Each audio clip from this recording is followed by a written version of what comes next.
시편 29편 같이 묵상하려고 하는데요. 보셔서 아시겠지만 이 자연 만물, 특별히 이 기후, 날씨에 관련이 많이 되어 있는 것 같아요. 이 자연 현상에 빗대어서 하나님의 하나님 되심을 찬양하는 그런 시편입니다.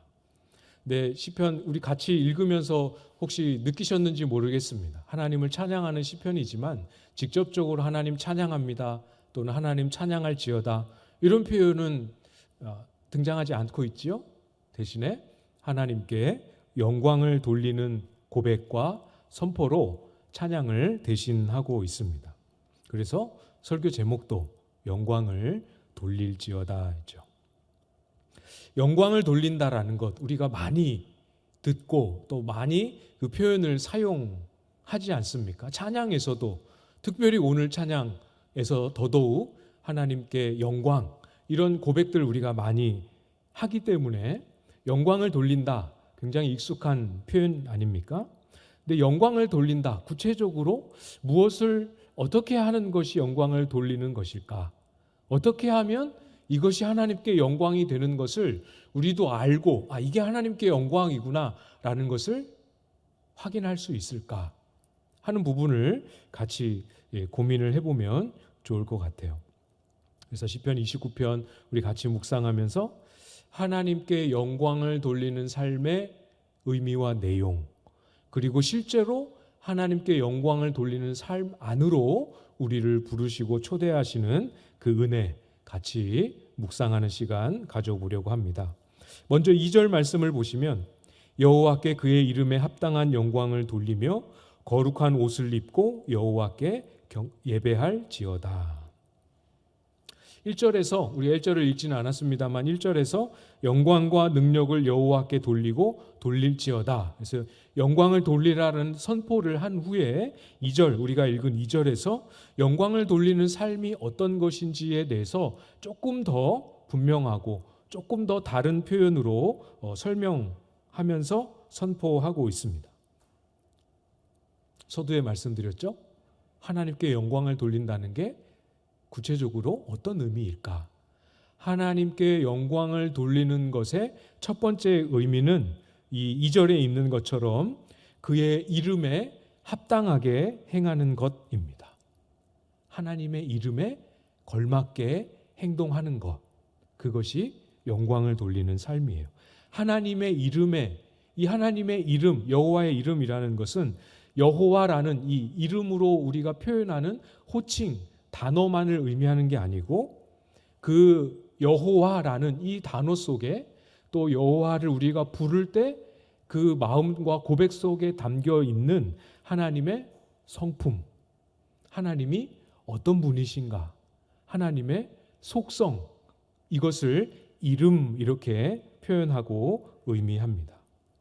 그러니까 정리를 해보면 하나님께 영광을 돌리는 삶은 하나님이 어떤 분이신지를 알고 하나님의 하나님 되심에 어울리고 걸맞는 행동이나 반응, 태도를 하나님께 올려드리는 거죠. 하나님이 나를 사랑하신다라는 마음을 이렇게 깨닫게 해주실 때 나를 사랑하시는 하나님을 깨달은 그 내용에 합당하고 걸맞는 반응과 태도로 주님 앞에 나아가는 그 자체가 하나님께 영광이 됩니다. 어렵지 않으시죠? 하나님께 영광이 된다 할 때 그 내용은 내가 기준이 되는 게 아닙니다. 하나님의 이름, 하나님의 성품, 그리고 그에 걸맞는 삶의 내용으로 성경이 가르쳐 주신 것, 이것이 영광의 기준입니다. 이렇게 하면 하나님께 영광이 되겠지 하는 것이 감사하게도 잘 맞으면 괜찮지만 어디까지나 나의 기준, 나의 생각, 맞을 수도 있지만 그것에 우리가 기준을 두어서는 안 되죠. 그분의 이름, 그분의 성품, 그분의 속성, 이것이 기준입니다. 예를 들어 볼게요. 하나님 구약 시대를 배경으로 하니까 구약의 이스라엘 백성들이 하나님 앞에 제사를 드릴 때 제사장이 그 제사를 관장하지 않습니까? 그때 제사장은 하나님이 명령하신 거룩한 제사장들이 입는 예복을 입도록 되어 있습니다. 정한 규례에 맞는 복장이 있었어요. 그걸 착용하고 제사를 섬겨야 합니다. 그것이 우리가 읽은 2절에 있는 거룩한 옷, 단어 찾으셨습니까? 2절에 거룩한 옷이 의미하는 바가 그런 뜻이에요. 그러니까 제사장의 예복을 한번 입어봤어요. 입어봤는데 자신의 디자인 감각으로 볼 때 별로 마음에 안 들어. 그래서 이거 말고 내가 디자인해서 이 의복을 꾸미면 훨씬 더 하나님께 영광이 될 수 있을 것 같아서 이 마음만큼은 진심이고 내가 더 많은 비용과 더 많은 수고를 들여서 더 아름답고 더 화려하고 모든 사람이 봤을 때 정말 이렇게 다 그 화려함에 매료될 만한 그런 복장을 아무리 비싸게 아무리 정성스럽게 만들어도 그것을 입고 제사를 집례를 하면 어떻게 되는 겁니까? 하나님께 영광이 될 수 없겠죠? 영광은 고사하고 하나님의 명령을 거역한 것이 되는 겁니다. 하나님의 영광, 하나님의 거룩하심을 어떻게 하나님이 말씀하셨고 그 거룩에 걸맞도록 제사장은 어떻게 해야 하는지에 대해서 의복으로 명령을 해 주셨으면 그것을 그대로 행하는 것이 하나님께 영광을 돌리는 삶이에요. 기준 명확하죠? 이렇게 하면 더 영광이 될 텐데 그게 아니고 뭐라고 말씀하셨고 뭐라고 성경에서 가르쳐 주셨느냐가 기준이 되어야 합니다. 그런 맥락에서 성경이 우리에게 주시는 메시지들을 가만히 이렇게 생각을 해보면 항상 하나님은 이런 분이시다 이렇게 지식적으로만 가르쳐주고 끝나지 않습니다. 성경은 항상 하나님이 어떤 분이신지를 가르쳐 주시고 그 하나님의 하나님 되심 앞에 우리가 어떻게 반응해야 될지도 같이 가르쳐 주세요. 예를 들어서 내가 거룩하니 너희도 거룩하라 이렇게 말씀하시면서 거룩하신 하나님을 가르쳐 주시되 거룩에 대한 삶의 규례를 말씀하십니다. 어떤 것이 거룩이고 어떤 것이 부정함인지 성경을 통해서 많은 지면을 할애해서 가르쳐 주시지 않았습니까? 거룩하신 하나님을 바라볼 때 거룩하라고 하신 명령을 따라서 행하고 걸음을 딛는 것이 영광을 돌리는 삶이에요. 내가 너희를 사랑한 것 같이 너희도 서로 사랑하라. 이 마음과 이 명령을 이 말씀을 우리의 마음에 딱 받았을 때 내가 사랑이라고 생각하는 것을 해주면 되는 게 아니고 성경이 서로 사랑할 때 어떻게 하는 게 사랑이다라고 하신 그 말씀을 잘 헤아리고 이해하고 반영을 해서 내 마음대로가 아니라 그 명령한 내용을 그대로 지키고 행하는 것이 하나님께 영광을 돌리는 것, 또 그의 이름에 합당하게 행하는 것이 되는 겁니다. 잘 기억하실 수 있겠죠? 내 기준이 아니고 하나님의 성품과 속성이 기준이고 그 하나님의 성품에 어떻게 반응해야 될지를 가르쳐 주시는 말씀이 기준입니다. 영광을 돌릴 때 그런 이해를 가지고 계셨던 분들 혹시 계시는지 모르겠어요. 저는 어릴 때 그런 이해를 가지고 있었습니다. 어릴 때 좋은 대학에 가서 좋은 직장을 얻고 세상에서도 보란 듯이 성공을 해야 그게 하나님께 영광이 된다. 이렇게 어렸을 때 배웠어요. 왜 이렇게 시상식 같은 데 보면 상 받고 트로피 들고 이럴 때 이렇게 모든 영광을 이렇게 표현하기도 하고 그런 어떤 특정한 삶의 결과, 특정한 성과를 딱 얻고 난 다음에 할 수 있는 게 하나님께 영광을 돌리는 거다. 그렇게 저는 어릴 때 이해를 했었습니다. 그런 측면도 틀림없이 있겠죠. 그게 잘못됐다는 뜻은 아니지만 그것만이 하나님께 영광을 돌리는 유일한 길과 내용은 아니다라는 거죠. 성과와 결과와 업적도 하나님이 주신 것으로 소중하고 영광을 돌릴 중요한 내용이 되지만 성과가 없어도 이렇다 내세울 만한 결과를 갖지 못해도 오늘 본문의 기준에 따라서 보면 무엇이 하나님께 영광이 된다고요? 결과 말고 과정도. 하나님이 명하신 그대로 이 과정을 신실하게 밟아갔을 때 결과가 안 나온 것은 괜찮다라는 거죠. 그 과정을 그렇게 말씀대로 행한 그 자체가 충분히 하나님을 하나님으로 인정하고 하나님께 영광을 충분히 돌렸다라는 사실을 꼭 기억하시고 그 기준에 따라서 그래 이것이 하나님께 영광이지 이렇게 잘 이해하고 우리의 삶을 들으실 수 있기를 바랍니다.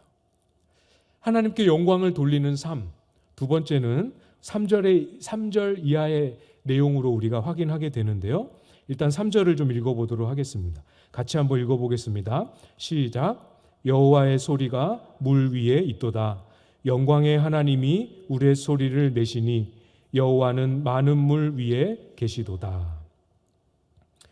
알듯 이해가 안 되는 그런 내용이죠. 일단은 전체적인 흐름을 간단하게 좀 설명을 드리면 3절부터 9절까지 여호와의 소리가 굉장히 많이 반복되고 있는 거 아까 우리 교독할 때도 그때 이미 보시고 느끼셨을 것 같아요. 여호와의 소리라는 표현으로 본문에서 전달하고자 하는 중요한 의미가 담겨 있는데요. 이 여호와의 소리의 1차적인 의미는 이 본문의 흐름 안에서 우리가 생각할 수 있는 것처럼 천둥소리, 우레소리를 의미합니다. 지난 여름에 천둥소리가 이렇게 무섭구나 하는 것을 제가 실감하게 됐는데 늘 비가 오면 실내에서 이렇게 벽도 천장도 있어서 어느 정도 소리와 위협감을 커버해주는 안정적인 상황에서만 듣다가 비가 하도 오니까 침수됐던 그 기억과 경험 때문에 괜찮은가 하고 이렇게 밖에 나가서 그 천둥 소리를 들었는데 번쩍한 후에 이제 곧 소리가 치겠구나 하는 거를 알고 예상을 하고 있어도 꽝 치고 꽝 할 뿐만 아니라 왜 이 찢어지는 소리 같은 이게 쫙 갈라지는 소리가 같이 나면 알고 있어도 그렇게 깜짝깜짝 놀라고 무섭더라고요. 안 무서우신가요? 조금 살펴보다 얼른 무서워서 들어왔는데 지금 이렇게 과학과 기술과 이런 모든 것들이 잘 발달돼 있어서 천둥 소리를 어떻게 나는지를 우리가 이론적으로 다 설명할 수 있는 너무 자연 현상에 불과한 소리인 것을 다 알매도 불구하고 이렇게 무섭고 깜짝깜짝 놀라는데 그렇지 못했던 이스라엘, 이 시편이 기록될 그 당시 시점이면 얼마나 무섭고 두려웠겠습니까? 아마 자연에서 일상적으로 경험할 수 있는 소리 중에 가장 인간을 두려움에 떨게 하는 소리 아니었을까? 그래서 그랬는지 여호와의 소리를 천둥 소리에 빗대어서 시편을 고백하고 있습니다. 이 흐름을 가만히 보면 단순히 여호와의 소리가 천둥 소리다 또는 이 천둥 치는 소리는 하나님께서 목소리를 바라시는 거다 이것만을 의미하는 것은 아니죠. 천둥 소리에 빗대어서 하나님이 임재하시고 하나님이 강림하시고 하나님의 뜻하신 바를 역동적으로 이루시고 역사하실 때 그때 하나님의 일하심과 임재와 그분의 그분 되심이 얼마나 두렵고 얼마나 크고 위험이 가득한지 이것을 천둥 소리에 빗대어서 여호와의 소리 이렇게 말하면서 하나님의 크고 두려우심을 구구절절히 고백하고 있는 그런 내용입니다. 실제로 이 시편뿐만 아니라 구약 전체 맥락 안에서 보면 이 천둥 소리로 하나님의 임재와 또 하나님이 임재하실 때 우리에게 느껴지는 그 영광에 압도되는 두려움을 천둥 소리로 표현한 경우들이 많이 있습니다. 대표적으로 출애굽기 19장에 보면 하나님과 이스라엘이 시내산에서 언약을 맺을 때 언약의 한 당사자로서 이스라엘을 준비시키시고 하나님도 시내산에 강림하십니다. 그때도 이와 비슷한 일이 일어나서요. 시내산에 산 전체가 진동을 하고 빽빽한 구름이 산을 덮고 화염의 연기에 둘러싸이고 천둥과 번개가 산에 이렇게 치는 그런 현상과 함께 하나님께서 시내산에 이렇게 강림하셨습니다. 그러니까 하나님이 임하실 때 하나님이 얼마나 크고 강하시고 두려운 분이신지를 보여주고 드러내는 그런 자연 현상으로 우리가 이해를 해볼 수 있겠죠. 그런데 이 여호와의 소리가 방금 읽었던 3절에 어디 있다라고 고백을 하고 있습니까? 물 위에, 많은 물 위에 있다, 이렇게 고백을 합니다. 바다를 의미하는 거예요. 그냥 물이 아니고 이스라엘이 접할 수 있는 바다, 아마 지중해이겠죠. 바다를 의미합니다. 바다 위에, 바다도 두렵고 두려움의 대상이고 파도가 칠 때, 폭풍우가 일 때 바다도 두려움의 대상이지만 그 바다 위에 바다를 집어삼킬 것 같은 찢어지는 큰 소리, 천둥 소리와 같은 여호와의 소리가 바다 위에 있다, 이렇게 고백함으로 너희가 그렇게 두려워하는 그 바다도 하나님의 다스리심 안에 하나님의 손아귀 아래 있다라는 사실을 선포하고 있는 거죠. 우리가 볼 때는 여기까지의 의미로 충분합니다. 그렇지만 이스라엘 사람들이 보기에는 이 안에 또 다른 의미가 한 가지 더 있어요. 우리가 나가서 볼 수 있는 저 부산 앞에 바다도 여기까지만 생각하면 똑같은 의미로 적용할 수 있지만 이스라엘 백성들이 바라봤던 바다, 그때 당시에 이방 나라 사람들이 바라봤던 바다에는 다른 의미가 있었습니다. 바다를 우상으로 숭배했어요. 너무 두려웠던 나머지 바다를 신의 이름으로 정하고 바다를 숭배하고 온갖 신화와 이런 문화 속에 바다의 신을 만들어 놓았습니다. 우상으로 만들고 신격화하여 섬길 만큼 두려운 바다지만 그 바다도 하나님의 더 크고 두려우신 하나님 아래에 있음을 선포하고 있는 거죠. 정말 너희가 두려워해야 할 존재가 누구인가라는 사실을 제대로 환기하고 확인시켜주고 있는 거죠. 바다뿐만이 아닙니다. 5절에 보면 백향목이 등장합니다. 당시에 그 근방에서는 최고급 목재, 가장 튼튼하고 단단하고 굵고 여러 가지 용도로 이렇게 활용해서 쓸 수 있는 고급 목재였습니다. 너무 크고 단단한 나머지 당시 바알 신화에 보면 바알이라는 우상이 자기 무기로 통째로 백향목을 들고 있는 모습이 등장합니다. 바알의 신화에서 바알이라는 우상이 무기로 들고 있는 그 백향목도 그렇게 강하고 한번 휘두르면 다 쓰러질 것 같아 보이지만 그 백향목도 여호와의 크고 강한 소리 앞에서는 전부 이쑤시개처럼 꺾이고 부서지고 만다, 이렇게 고백하고 있는 거죠. 똑같죠? 너희가 지금 백향목을 든 우상을 두려워하고 있느냐? 누굴 두려워해야 될지 정신 차려라 라고 도전하고 있습니다. 6절에서도 보실까요? 6절에 보면 뭐가 등장합니까? 레바논과 시련이 등장합니다.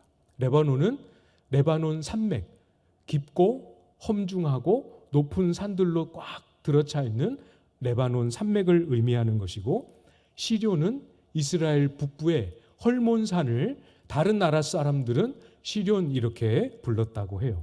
헐몬산을 의미하는 겁니다.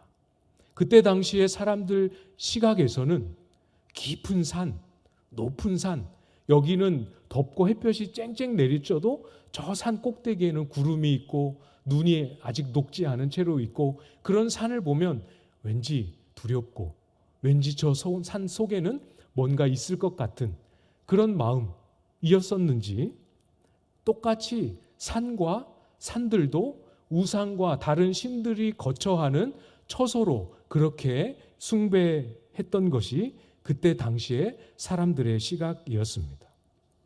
그런 큰 산과 산들로 이루어진 산맥들, 이것들이 하나님 앞에서 뭐처럼 보인다고요? 송아지처럼, 들소의 새끼 송아지처럼 그렇게 작고 약하고 가볍게 보인다라고 말씀합니다. 똑같죠? 우리가 누구를 두려워해야 하는지, 진정으로 크고 강하시고 두려운 분이 누구신지 다시 보여주고 있습니다. 여기에 등장하는 다 살펴볼 수는 없지만 몇 가지만 우리가 봤지만 여기에 등장하는 이런 것들은 전부 사람들이 두려워하는 대상, 신으로 삼고 우상으로 숭배할 만큼 두려워할 만한 것들이었습니다. 실제로 지금처럼 과학이나 기술이나 교통수단이 발달하지 못했던 그 당시에는 바다든 산이든 많은 사람들의 목숨을 빼앗기도 하지 않았습니까? 그런 것들이에요.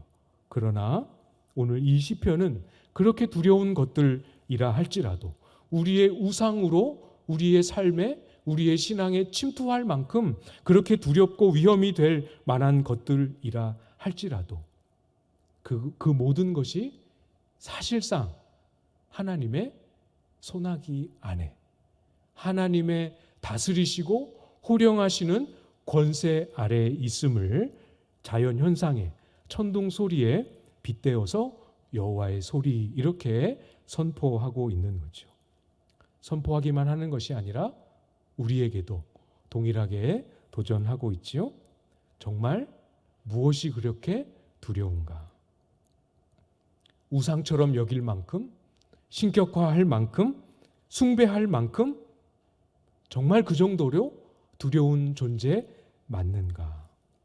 진정 우리가 두려움의 대상으로 삼아야 할 존재는 과연 산이고 바다고 백향목인가?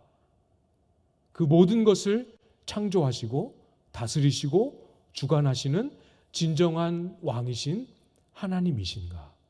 누굴 두려워할 것인가? 질문하며 도전하고 있습니다.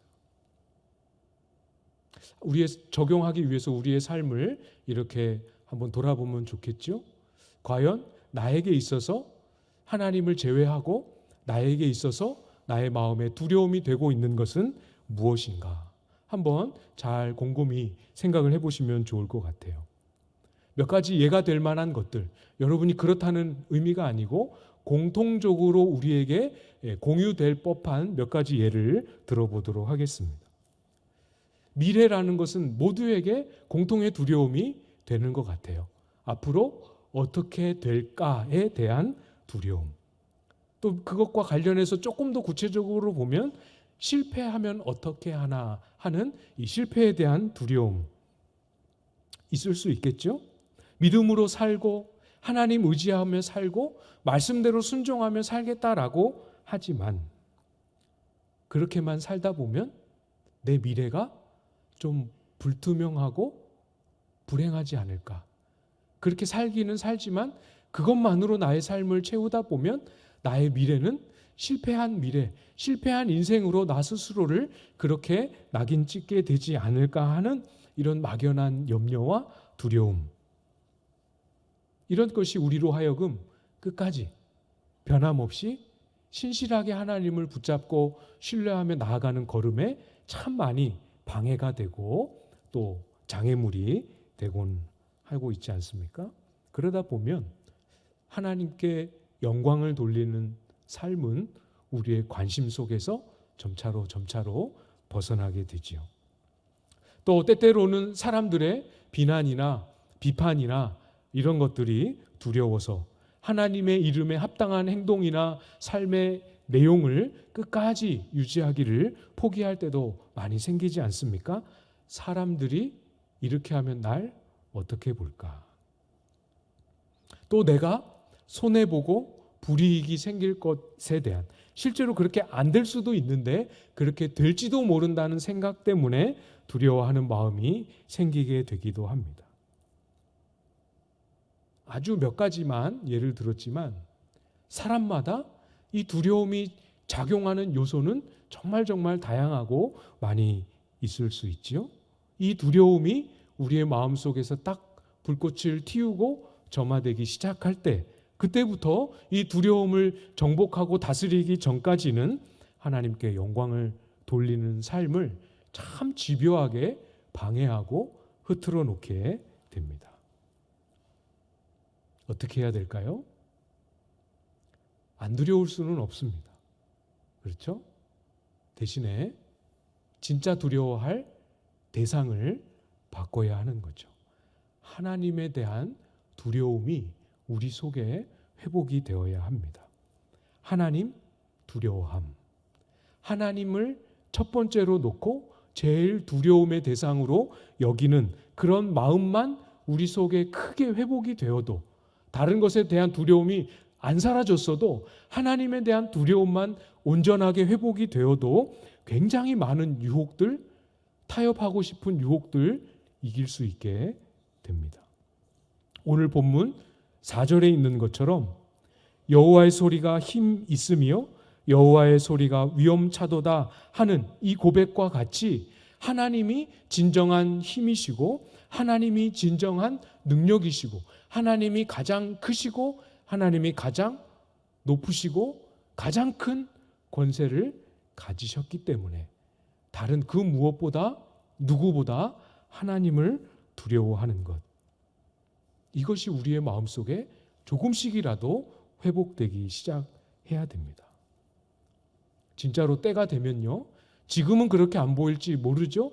하나님보다 더 강해 보이고 하나님보다 실질적인 이 땅에서의 효력을 더 많이 끼치는 것처럼 보이는 것들이 얼마나 많이 있습니까? 그러나 여러분 꼭 기억하셔야 할 것, 때가 되면 세상의 가장 큰 권력도, 세상의 가장 결정적인 영향력도, 강력한 체계와 철학과 그 어떤 신념이라 할지라도 세상에서 절대로 무너지지 않을 것 같은 돈과 쾌락이라고 하는 이 견고한 성읍도 때가 되면 하나님 앞에서 정말 아무것도 아니었다라는 그 실체를 다 드러내면서 허물어지는 그 때가 오게 될 겁니다. 그 때가 오면 진짜로 하나님만 두려워했던 사람들이 정말 옳았음을, 정말 현명했음을 우리 모두가 깨닫게 되겠죠. 하나님을 두려워함이라는 주제의 메시지를 많이 안 들어보시지 않았을까 생각이 됩니다. 우리가 두려움 그러면 죄로 오염된 정서들, 그것이 우리의 보편적인 경험이기 때문에 죄에 오염된 공포, 눌림, 이런 것들로 연상되기 쉬울 것 같아요. 그것과는 전혀 다르죠. 하나님이 주권자이시고 하나님이 진정한 왕이시기 때문에 그 하나님 앞에 섰을 때 내가 내 마음대로 하고 싶다가도 그 하나님이 의식이 되고 하나님이 신경 쓰이고 하나님이 다 보고 계시고 하나님이 이것에 대해서 말씀하실 텐데 하나님이 이것에 대해서 불편해하시고 싫어하시고 기뻐하지 않으실 텐데 하는 것들이 우리 마음속에 자꾸 의식이 되고 신경 쓰이기 때문에 마음대로 하려고 했던 그 행동이 멈춰지게 되는 것. 이것이 성경에 근거한, 성경이 가르쳐주는 하나님 두려워함이지요.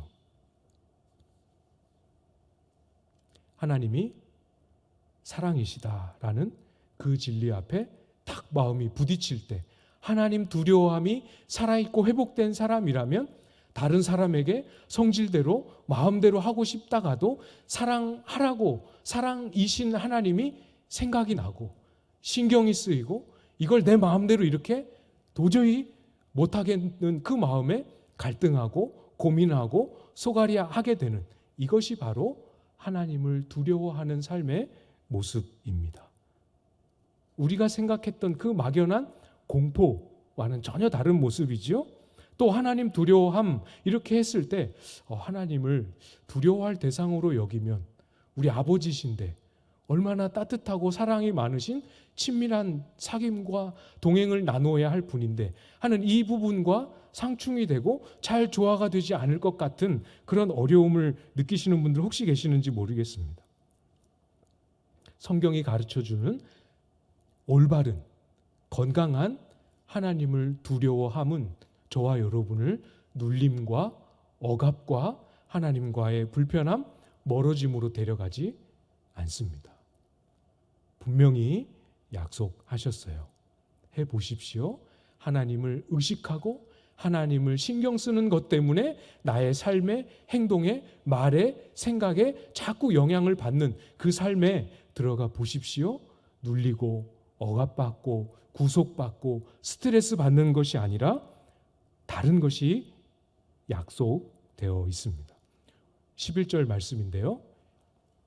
같이 한번 읽어볼까요? 11절 시작. 여호와께서 자기 백성에게 힘을 주시며 여호와께서 자기 백성에게 평강의 복을 주시리로다. 아멘.